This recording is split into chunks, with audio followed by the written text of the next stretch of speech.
got the cornfield calm, Midwest tone, but he's spitting facts like a dog with a bone. Lanky frame, fire-haired, eyes on the case, breaking down the game in the darkest place. Sports scores to murder boards, Hoosier logic cuts like swords. From Friday lights to chalked out lines, this redhead's brain rewrites the lines inside the Hoosier mind, where the stories twist and stats unwind. He's a legend in flannel, mic in hand, digging deep where few can stand.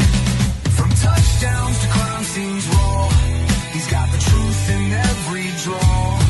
Yeah, step in if you dare to find what's brewing inside the Hoosier mind. He'll talk Pacers, Colts, or Colts on trial. Hoosier humor with a devilish smile. He's that redhead sleuth with a box of clues. Takes your headline, breaks the news. With every stat and every scream, he's painting portraits in your stream. Don't blink, he'll tie it tight. From game night wins to murder fight. Inside the Hoosier mind, where the facts hit hard and the lines are blind. He's a ginger ninja, smooth and slick, cracking cases play by play quick. From courtrooms to the hardwood floor, he digs for more than just the score. Tune in and don't rewind, you're deep now inside the Hoosier mind.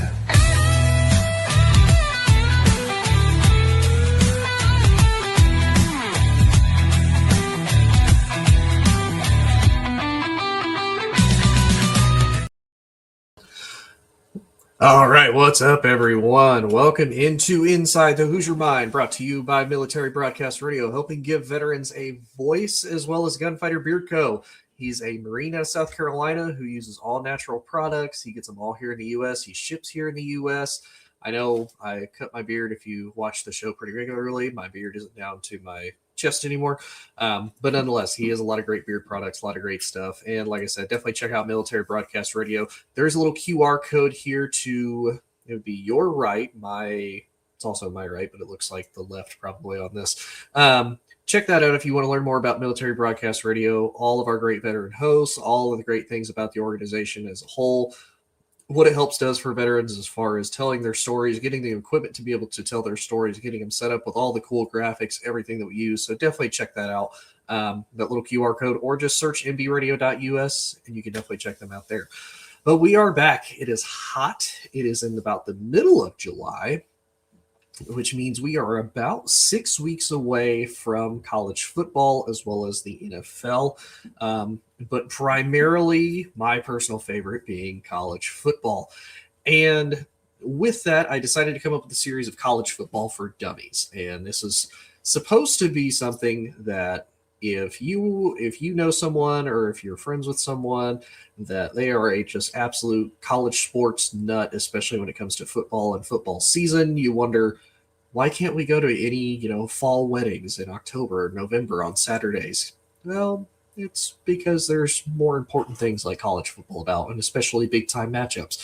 So that's what I decided to make this series about, is covering all of that, all the way from the very basics of as far as what the offense is, how the offense works, the defense, the special teams, and then I started to move into the conferences. I started alphabetically, so I went with the ACC, I went with the Big Ten. Last week I did the Big 12, and now this week for the Power 4 conferences, I'm doing the SEC.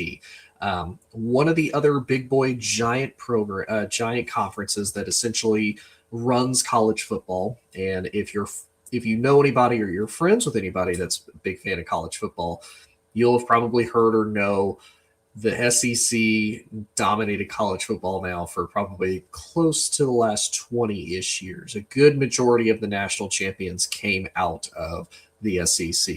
My LSU Tigers having won 3 of those. Florida won a couple. Georgia has won a couple. Alabama has won a ton, unfortunately, as is the case. Auburn won one in there. But nonetheless, it's a fun conference. It's a very deep conference. It's a conference that has a ton of history, has a ton of tradition. It has a ton of rivalries that go in along with it. And I know I live in Indiana. I live in Big Ten country. I grew up watching the Big Ten. I still enjoy the Big Ten, but nonetheless, I still enjoy it. Joy, I heard Johnny Contra. Yes, exactly. But nonetheless, though, let's get into the history of the SEC. Where did the SEC come from? When was it first founded? It is not the oldest, but it is old. It's older. It is the second oldest, just behind the Big Ten. The SEC was founded in 1932, so it turns 94 this year. They do have 16 teams, and they recently, well, not recently, but they did a lot of their expansion, as far as big expansion, all the way back in the 90s when they brought in Arkansas, as well as they also brought in the University of South Carolina. And then they didn't expand again all the way until 2012. So they went a long time. A lot of their founding members are still with the conference. Now, they did have a few that, believe it or not, actually left. Georgia Tech was a founding member. They left in 1964. Swanee, the University of the South in Tennessee, they are also a founding member, but they left in 1940. And then Tulane, the Mean Green Wave, they left in 1966. So those are the only three. So that's also where, and I'll get into this a little bit later when I start talking about the rivalries. But this is why, if you're ever watching an SEC game and one of the big matchups, it's usually one of the last games of the year is Georgia Tech versus Georgia. It's because technically they did used to be in the same conference. Now they do obviously share the same state. They've continued that rivalry ever since. But nonetheless, Georgia Tech was a former member that has left. And then since then, the conference stayed pretty much the same. Alabama was in 1932, so it was Auburn, Florida, Georgia, Kentucky, my school, LSU, University of Mississippi, a.k.a. Ole Miss, Mississippi State, and then the University of Tennessee and Vanderbilt.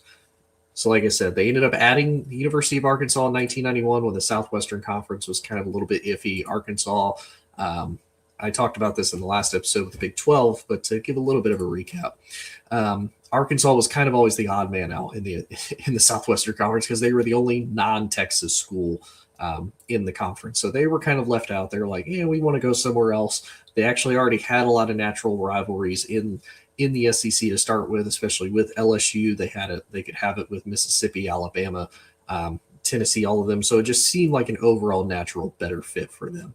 And then one team that joined that was a little bit of a surprise was the University of South Carolina, the Gamecocks, the quote-unquote original USC, because technically it is older than the University of Southern California. Just saying, just throwing it out there. It is older than quote-unquote USC for all my college football fans out there.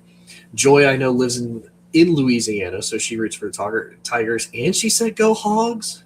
Ooh. I know I'm technically allowed to say it because I do have a degree from the University of Arkansas, and I'm working on a degree currently from Louisiana State University, LSU. So, Joy, you gotta tell me the story of why you also say go Hogs as well as go Tigers. So you gotta tell me that rivalry in the comments.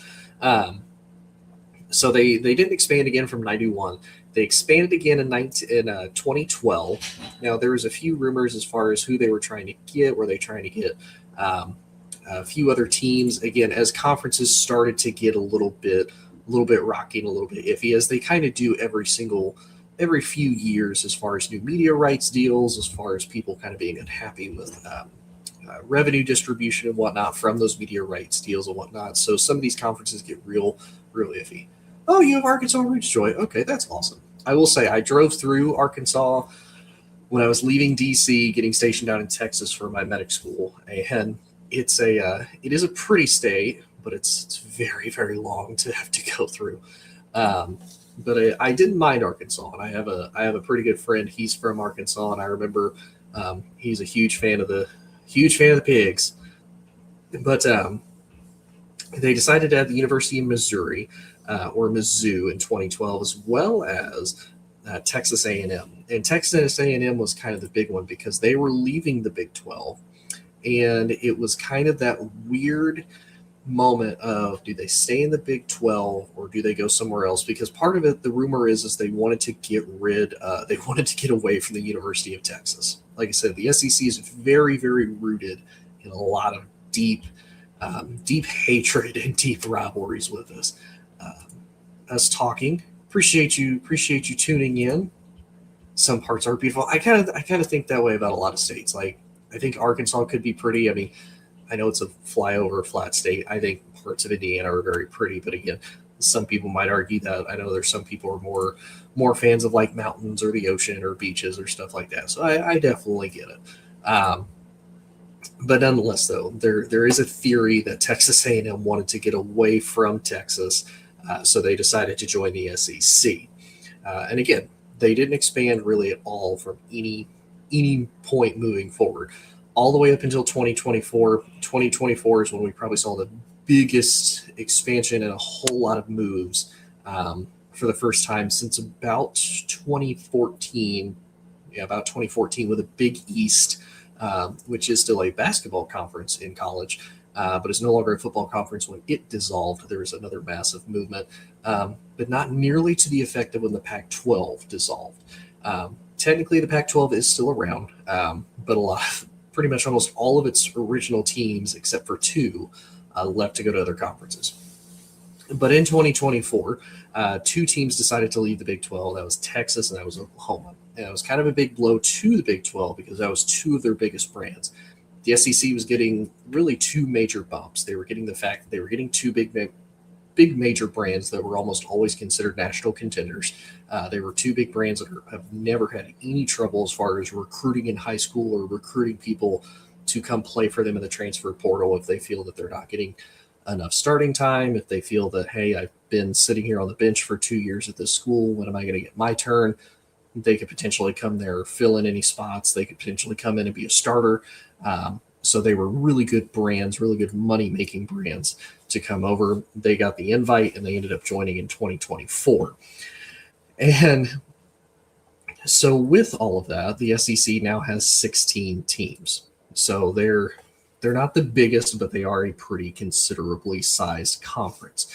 And kind of the really cool thing, and I'll actually bring it up here on screen. So if you can't see, unfortunately, I would definitely say check out YouTube because I'm going to upload this on YouTube shortly after this is done.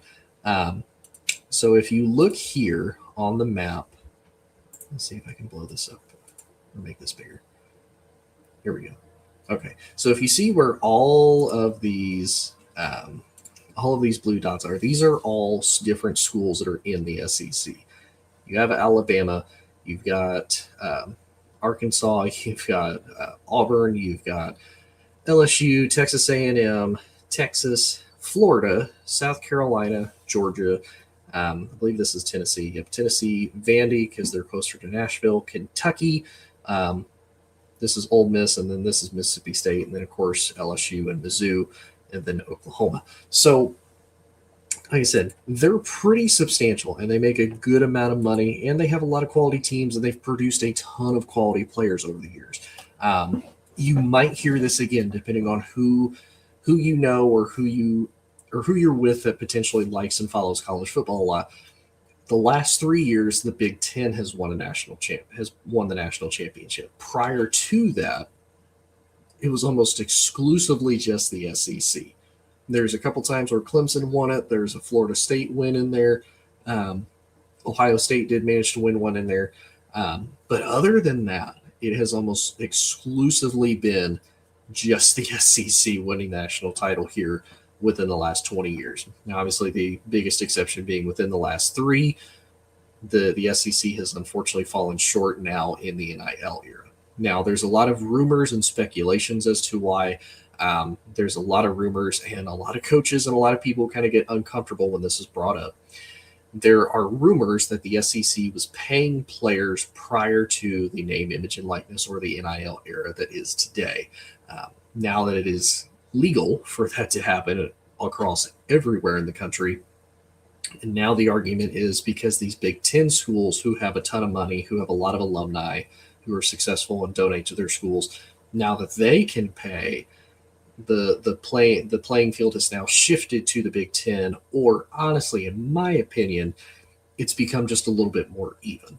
Now you don't have the Georgias and the Bamas having 3 and 4 5-star prospects, deep in the roster. Like, oh, if one starter goes down, we have a guy that's ridiculously talented and good that can just immediately come in and immediately fill the shoes. Joy, yeah, so weird. I don't like it, and it is kind of weird. It's one of those that there's some people that they get uncomfortable and they don't like the idea of like conference pride of like, and I do get it, and it is kind of weird because of the SEC's roots and their traditions and how deep some of these rivalries extend, that there is a conference pride. Like if I'm like, I'll be completely honest. Whenever Alabama's in the playoffs, I'm like, man, I want y'all to be a first round exit so bad. Like for anybody who doesn't know, I have never been a fan of the University of Alabama, like ever. I have friends that go to the University of Alabama. I have classmates that I went to high school with. They graduated. They went to Alabama. They got their degree from Bama. Of course, they love Bama. And for me, I've never been a fan. I've never been a fan of Bama. I've never really cared for some of the crazy fanatics that come out of Bama. And honestly, you could make that argument for each and every single fan base of any school, any team across any sport. But Bama just in particular, joy, roll tide. It is funny. I do have one of my favorite gifts is actually somebody decided to take the Tide laundry bottles and roll them. And it says roll Tide roll. And that's probably my absolute favorite gift that I love to use to troll Alabama fans is that specific gif. But the SEC is weird with the whole like conference pride, because I feel like more now, because there's such a, we need to prove that we are still the elite conference, that we can still keep up with the Big Ten, that they've like shifted to this conference pride thing of like, oh, well, we're still the SEC, we're still the best. I'm like, that's, again, just because of some of the rivalries and how deep these rivalries go and how intertwined this conference is. To me, it's weird. And I will say, too, to kind of go back into the history and kind of the setup of the SEC, for the longest time, the SEC would only do 8 conference games. So basically, they would have 8 games on their schedule out of 12 when they moved up to 12, which means they would have 8 SEC opponents that they would go up against and they would play every single year. Now, when it was small enough, you could basically rotate through everybody pretty evenly. You might have a couple one-offs here and there where you wouldn't face the entire conference. And then as it expanded, then as it continued to grow, that has kind of moved away. Now they're moving into, I believe, if I remember correctly, the terminology they use, it's like groupings. So basically, one SEC team will have 3 opponents that they will play every single year consistently, and that's kind of more to keep the idea of these bigger mainstream rivalries going. So, for example, like Texas, I believe their 3 are Texas A&M, Oklahoma, and I believe the third is Arkansas, but I might be 100% wrong on that. One big rivalry, for example, that's probably not going to happen as frequently anymore is LSU versus Alabama every single year. And even though it's not the oldest rivalry, it is a rivalry that has gone on for a long time.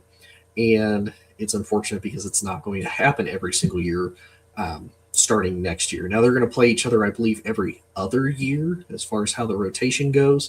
But it is just kind of unfortunate. And so with that, these rivalries in these games have always been so tight and so close. And again, that's where a lot of the hatred comes in, is because, like, man, we have to face these guys every single year. And if you ever go onto social media and if you ever see them interview, who's the most annoying fans of the SEC, I've heard Tennessee, I've heard LSU, I've heard Bama, I've heard Georgia, I've heard some Texas A&M, depending on where you live at. I've heard some from Auburn. There's probably bigger schools that you don't really hear anything bad about their fans. Like, I don't really hear anything bad about Kentucky very often. I don't hear anything bad about Arkansas.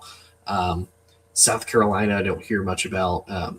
Vandy, even though Vanderbilt just recently became like really, really good, or at least in a couple years they've become really, really good. you just don't hear as much anymore about it.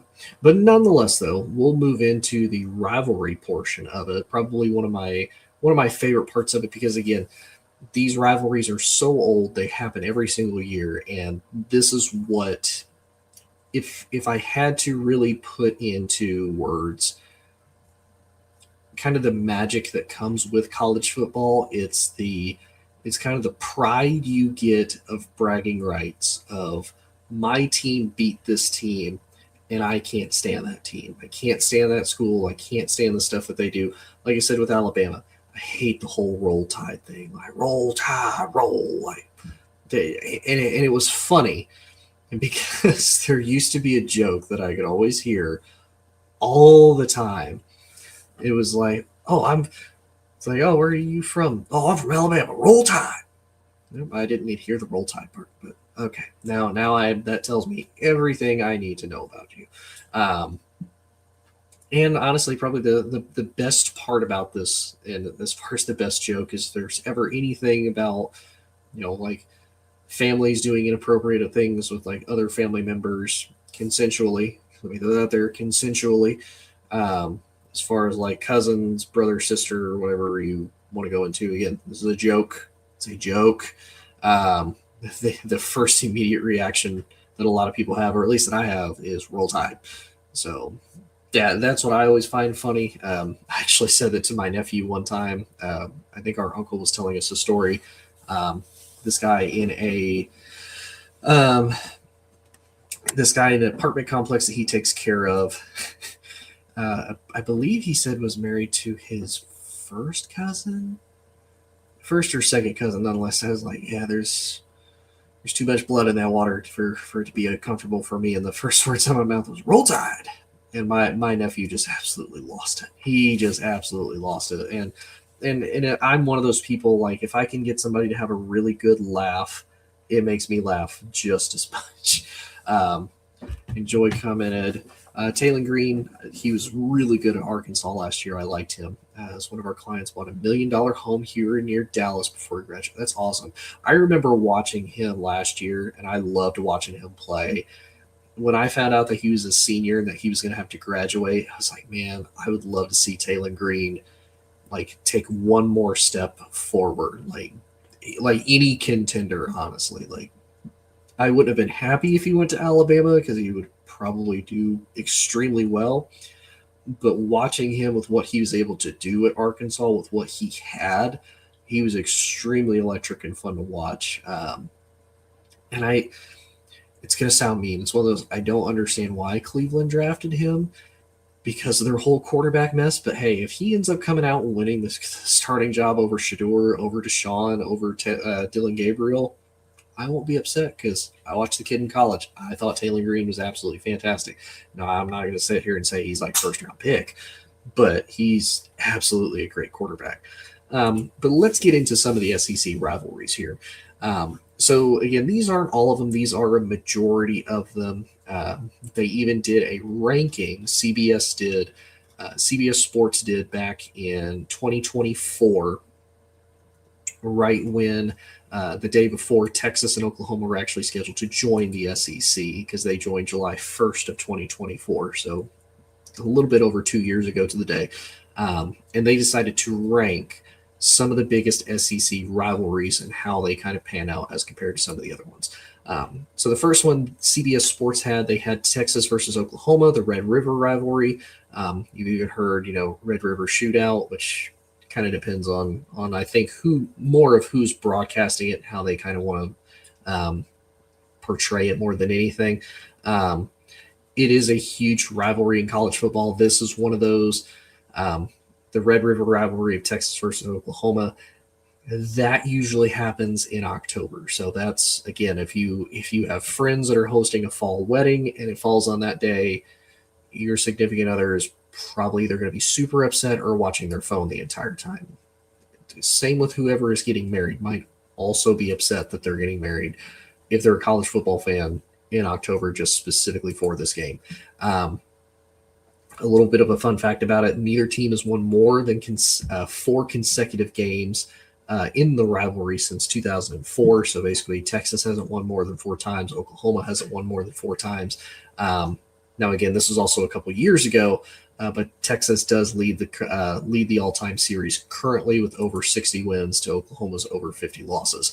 The second one, and it's actually the first here on the sheet, Alabama versus Auburn, aka the Iron Bowl. This is an absolute is a big one because one of the few teams that could truly stop the coach that everybody considers the GOAT or the greatest of all time, and Nick Saban.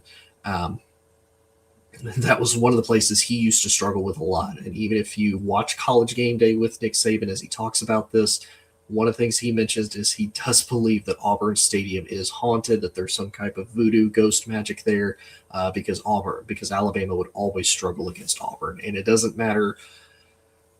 That's kind of the great thing about rivalries, and especially in the SEC, when it's a big-time rivalry like Alabama versus Auburn, Texas versus Oklahoma, it doesn't matter what the rankings are. If Alabama's ranked the number 1 team in the country and Auburn's ranked, the worst team in the country, it will be an absolute fight, and it will be absolutely close, and there could be an upset at any point in time and any given point. There could be an upset in these rivalries. And again, that's kind of the most fun thing of think of it. And again, if you don't like boxing, I'm trying to make the best comparison I can. Think of it kind of like if you buy like a mystery box item, right? If you purchase something from a store and they offer like, oh yeah, here you're going to get a free mystery item with your order. You're like, ooh, what is it? Could it be this? Could it be this? Could it be this? You just don't know. That's kind of the magic and the excitement of it. That's how it is for rivalry games for college football fans. I'm like, ooh, how is this game going to end? Who is going to potentially win this game?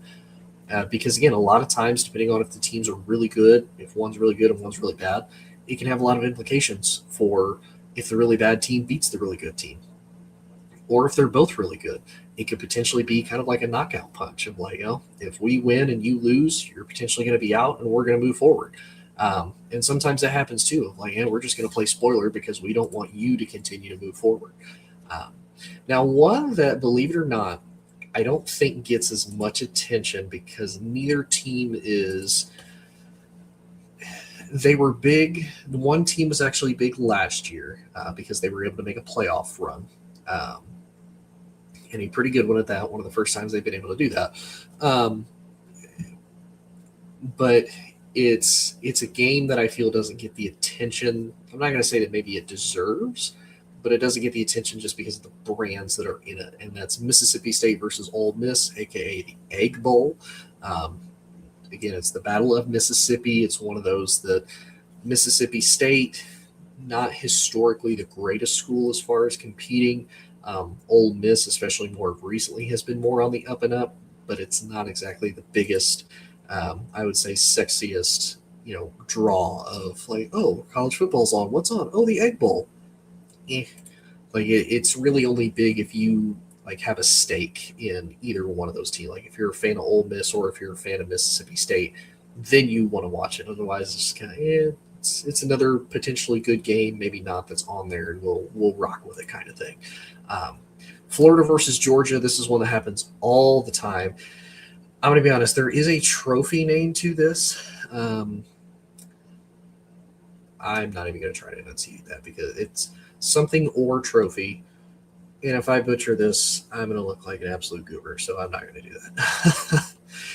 Apparently, one of the other names that is called the world's largest outdoor cocktail party. It takes place in a neutral site in Florida, and it is an absolute very heated rivalry for an extremely long time, and it's kind of been one-sided here of lately because Georgia has won a majority of the matchups here of lately.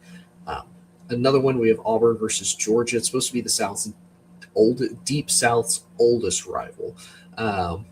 It says, as the nickname suggests, there's a considerable history between the two. It's tied with North Carolina and Virginia as the South's oldest rivalry for the second most played series in the FBS, behind only Wisconsin and Minnesota's annual battle for the Paul Bunyan's axe. Not only is it old, but Auburn versus Georgia is typically hotly contested. Although Georgia has ruled in the modern era, you don't have to look too far back of Auburn being able to compete with them pretty regularly, and Georgia does lead the series in that. One that has just recently become a rivalry again. It did stop when Texas A&M left the Big 12 to go to the SEC, mainly because they didn't want to schedule each other. And again, I don't know if it's one-sided or not. But Texas versus Texas A&M, aka the Lone Star Showdown, we were able to get that back. I believe a couple years ago, maybe even it was a couple years ago. It was like their first year back. We were able to get it back into the fold, and Texas ended up beating Texas A&M last year too, and then they're going to face again this year. So it says Texas and Texas A&M hadn't seen each other on the field in 13 years until Texas moved to the SEC as well. Only 3 rivalries in the SEC have more than 118 games between the Longhorns and the Aggies. And apparently the feelings are so intense that each school mentions the other in its fight songs. They did the comparison of college football's version of Kendrick Lamar versus Drake beef. And Texas leads the series by a large margin with almost 80 wins, and Texas A&M's just under 40. Joy says Texas A&M sucks. Or is it Texas or Texas A&M? Because I'm going to be honest. With what Texas A&M did to LSU last year, and honestly even the year before that, but especially last year, I am not a fan of the whole Giga Maggies. Like Texas A&M, if they lose like 6 games and can't even go bowling, I'm okay with that. It doesn't hurt my feelings. Another one that is probably Texas. Okay, gotcha. So one that I feel is probably one of the biggest, and to me, I feel like they've amplified it even more ever since 2022. Now, I know that's been 4 years ago, but the Hendon Hooker-led Tennessee Volunteers team, Alabama comes in. It is absolutely hyped on College game day. Pat McAfee is absolutely rooting for him. Peyton Manning, a Tennessee alumni, is absolutely rooting for him. The atmosphere and everything, even on TV, was absolutely crazy. But Alabama versus Tennessee, the 3rd Saturday in October. Alabama has won a majority of the contests, dating all the way back to 2007, and Nick Saban's first season in Tuscaloosa. But prior to that, Alabama only held about a 5-game wins ahead in the series. And Tennessee actually held a majority of the lead from the 90s all the way to the 2000s. But as it currently stands, Alabama leads, I believe now with the last couple of years, they lead over 60 to, I think, Tennessee's 40, if I did my math right. Joy, I'm a sucker for a smart Aggie engineer. I mean, they're an engineer. Like, they're smart. I mean, that's just smart right there. As far as them being Aggie, me. But I do get it. One of the other ones that, again, I feel is personal, and again, it just kind of adds to my dislike for Alabama. Alabama versus LSU, the 1st Saturday in November. Now, to also give you an idea of the SEC, and a lot of these conferences, there used to be divisions. And for the SEC, it was the SEC West versus the SEC East. Now, geographically, for the most part, that made sense until Mizzou and Texas A&M came in, and then they made it weird. So I'm not going to try to explain that and make it confusing, because I'm going to be 100% honest, it doesn't really make sense, because they didn't want to move. They didn't want to move teams that were already in the SEC West over to the SEC East, where it would have made more sense. So they kept one in the SEC West, but then they moved a technically West team over into the East, and it made no sense. I'm not going to try to confuse anybody or do anything with that. So to give you an idea, so the SEC West existed for over 32 years. Alabama and LSU combined to win that division 22 times between both of them. So you got to think, there's only 10 years where another team won the SEC West that wasn't named Alabama or LSU. And then one of those 2 teams had made it to the SEC championship in the last few years as well. Typically, recently, it's been more either Georgia or Alabama, but LSU has been one of the few teams that has not only been able to sneak in there, but also been able to win it. Both teams have been ranked in the AP top 25 in 16 out of the last 18 installments of the series. And then for whatever reason, whenever they face, there's always something big. Alabama does unfortunately hold a hefty lead in the series with almost 60 wins. LSU hasn't even broke the 30 mark yet, unfortunately. That's kind of the other thing. Some people consider a very quote-unquote one-sided rivalry like that not really a rivalry. Some do, some don't. It kind of depends on who you ask. Another one that concerns and contains my Tigers, Florida versus LSU. They've met only 70 times, but no one can say that they haven't been eventful. It's hard not to love a rivalry that features a game in which Florida defensive back Marco Wilson throws a cleat to 15, leading to a 15-yard penalty and a 57-yard game-winning field goal for LSU. Is also ridiculously competitive and has featured several clashes between national championship caliber teams. At the time, it was Florida led the series 33-31. That was in 24. I believe they're both 1-1 since then. So if I'm doing my math right, I believe that would mean Florida leads 34-32. Again, if I did my math right. My Louisiana teams, I know, Joy. And then one that, again, it's considered a rivalry. It's very, very one-sided. But from what I've heard, and even from what I've seen on TV, just watching it kind of in passing, Kentucky versus Tennessee, a huge rivalry. Kentucky historically in football has not been the greatest. It's not like they're a perennial powerhouse. It's not even like they've been a perennial powerhouse in the last few years. Tennessee, unfortunately, hasn't made it to the SEC championship game since 2007. Kentucky hasn't competed for a title since the divisional split, but they just have an absolute dislike for each other. One of them, I know Tennessee typically has the orange and white checkerboard, and then Kentucky kind of copied that with the blue and white checkerboard.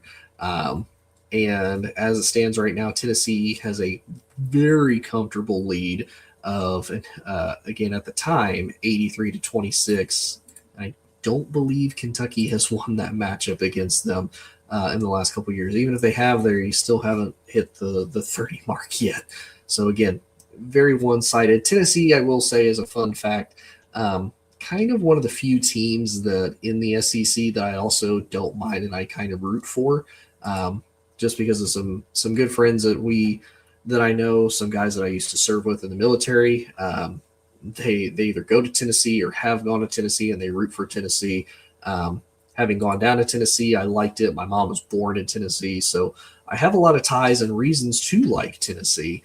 And again, they're kind of one of those teams that I never felt like the disrespect from Tennessee that I have from like some of the other teams and whatnot. So Tennessee always kind of gets a pass in my book as far as SEC teams and who I would truly root for.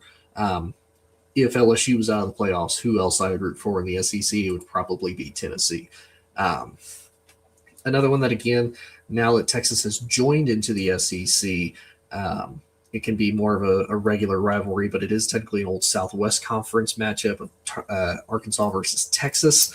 I don't believe they have faced since. Maybe they have since Texas joined.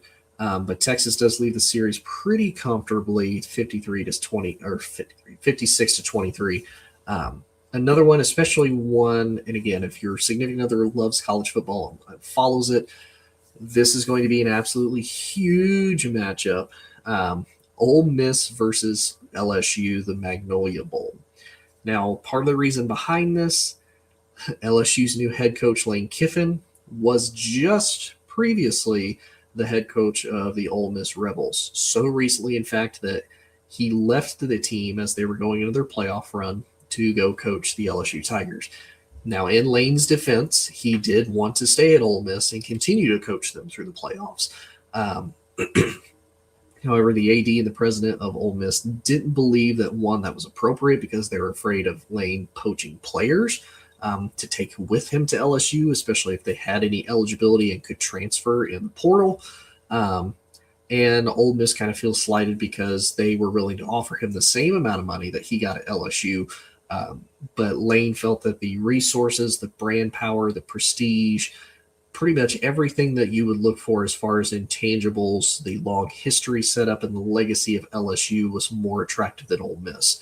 Now, he's since come out with some crazy stuff as to why he left Ole Miss, why he had trouble recruiting there. Again, that's you. If you do the research, I will let you be the decision and the judge of that. I don't want to try to influence your thoughts on it. To me, it's just okay, Lane. Whatever you say. Like this is just the beginning of the Lane train. um, but LSU does have a pretty comfortable lead, even though Ole Miss did get the win last year. They've kind of traded blows back and forth. LSU does lead the series with over 60 wins to Ole Miss's little over 40. Another big LSU rivalry that they have is with Arkansas. And again, they actually played long before Arkansas even joined the SEC. They kind of played sporadically through the years, all the way up until 1992 when the Razorbacks finally moved over in 91. The SEC even introduced a trophy, the Battle for the Boot, formed by the outline of Arkansas and Louisiana in 1996 to help bring some prestige into the rivalry. Razorback fans have had plenty of animosity towards LSU, though the feelings may not be entirely reciprocated with the Tigers' already full ledger of sworn enemies. And again, prior to the last couple of years, LSU leads the series with over 40 wins to Arkansas's 20, a little over 20. And again, another Southwest Classic from the move. You have Texas A&M versus Arkansas. This one has been pretty regular since Texas A&M joined in 2012, and they actually only put a pause on it. So they left for the SEC in 91. The rivalry is officially put on ice until 2009, when it was brought back as the Southwest Classic. The name stuck following the Texas A&M's move to the SEC in 2012. So it was only gone for a few years. But since then, Arkansas actually leads the series with a little over 40 wins to Texas A&M's a little over 30. And then again, another one of these, it's a very one-sided rivalry, but it is there. Tennessee versus Vanderbilt. They're two in-state rivalries. They've played each other for a long time. They're right at 118 games and counting. There are only 4 SEC rivalries that have actually been played more than that. And technically, Vanderbilt did dominate the early matchups 100 years ago, but has done well to secure 5 wins since 2012. But the Tennessee's considerable resources have created a gap in between the two schools that might steadily grow in the NIL era.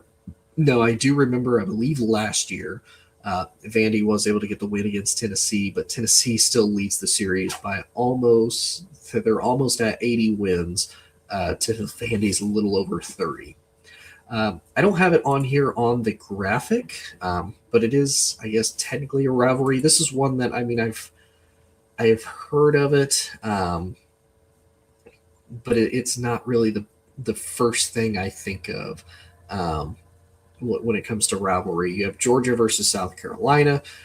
South Carolina considers Clemson its biggest foe, and of course the Clemson Tigers are in the ACC. Georgia and South Carolina don't necessarily get along. It's very one-sided. Georgia leads with over 50 wins. To South Carolina hasn't even cracked 20 yet, so it's not exactly a big rivalry. Another one that's on here is Mizzou versus Oklahoma. Again, they played a lot when they were both at the Big 12. The annual series ended in 95. They really haven't played each other much since 2011. Apparently, there was a rivalry trophy, the Tiger Sooner Peace Pipe, and it went missing in 1975. The Sooners lead the series pretty easily, with over 60 wins, almost 70, to Mizzou's little over 20. Then you have Arkansas versus Mizzou. Again, they liked clinging to a lot of the more geographical rivalries and whatnot. It's conceived the Battle Line Trophy, and Mizzou has won 8 of the last 10 games. And Mizzou actually leads the very kind of actually short, small series. I thought this would be a little bit longer. Mizzou leads over 10 wins to Arkansas only has 4. Now, again, that might have changed the last couple of years. I don't remember off the top of my head, but it is possible. And then I actually failed to put this on here. Darn it. I thought I did. Mizzou versus South Carolina, the Mayor's Cup. And again, this mainly happened because Mizzou transitioned into the SEC. And if I do remember correctly, Mizzou was the quote unquote Western team that they moved over to the SEC East. And then as a result, that means they were going to face a lot of the SEC East teams like South Carolina. It's also known as the Battle of Columbia because there were 2 of the few universities that they are named in the exact same cities, just in completely different states. Because you have Columbia, South Carolina, and you have Columbia, Missouri, where both of these schools play and are hosted at. Apparently, Mizzou needed to manufacture some bad blood when it left the Big 12 behind and hopefully grow some roots into the SEC transition. And Mizzou currently leads the series 9-5, and that was back in 2024. So again, the SEC is probably one of my favorites. Don't get me wrong, I like the Big Ten. There are rivalries there. But for me, the Big Ten, it feels like there's only a couple really deep-hated rivalries here and there, like Michigan versus Michigan State, Ohio State versus Michigan, Wisconsin versus Minnesota. You have Wisconsin versus Iowa versus Nebraska, Nebraska versus Iowa, like kind of more of those. But then after that, you could say Indiana versus Purdue. It's like that's kind of deep, but again, that's more just for like fans here in Indiana. So the rivalries to me aren't as deep in like hatred as it is for the SEC. And that's probably what I like about it the most. And that's what a lot of people care for the most with the SEC. It is that it values more of the traditional college football of what a lot of us have grown up with, what a lot of us watched for, the last 20 plus years has been SEC football. It's been the SEC. It's been more of the consistent kind of the thing that when you turn on the TV, no matter how much the world changes, the SEC is still there and the SEC still does what the SEC does. So that is all of the Power 4 conferences, the ACC, the Big 10, the Big 12, and the SEC. I'll be honest, I have a few ideas of what I want to do next week to hopefully keep the College Football for Dummies series going. If you want, let me know in the comments what you think here on YouTube, Facebook, Spotify, wherever you get your podcasts. You can connect with me anywhere on social media. Let me know what you think if you would want me to do an episode as far as the Group of 6 conferences. And when I say Group of 6, there's so many. I'm going to try to remember all of them off the top of my head. There's the Pac-12. There's the AAC. There is the Sun Belt. There is the there's Conference USA. There's the MAC. There is the Mountain West Conference. There is the Mountain West, AAC, Pac-12, MAC. I definitely feel like I'm forgetting. So I'm definitely forgetting at least one, maybe 2 conferences. That's very, very possible. I'll have them all if you want that. I even thought about doing an episode maybe to kind of discuss the top 25 as far as where some of the ideologies that are behind that. I could also talk about some of the independents as far as Notre Dame. I could talk about the new college football playoff schedule as far as what some of the rules are for being able to get into that. A few different things. Let me know. Otherwise, I may just kind of end the College Football for Dummies series here. We'll have a few more episodes in between now and then, of course, when the season first starts, may even take a little bit of a break in there. We'll kind of see, but nonetheless, appreciate everybody tuning in. Joy, go Tigers. Appreciate all the love and support. Please like, share, subscribe. Wherever you watch this, wherever you listen to it, wherever you get your podcasts, wherever you just want to hear my voice. If you do, I appreciate it. You can pretty much find me anywhere at Inside the Hoosier Mind.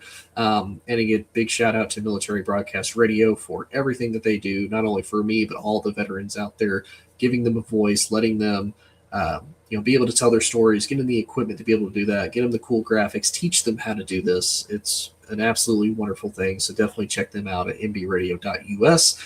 And then big shout out to Gunfighter Beer Company, Marine out of South Carolina.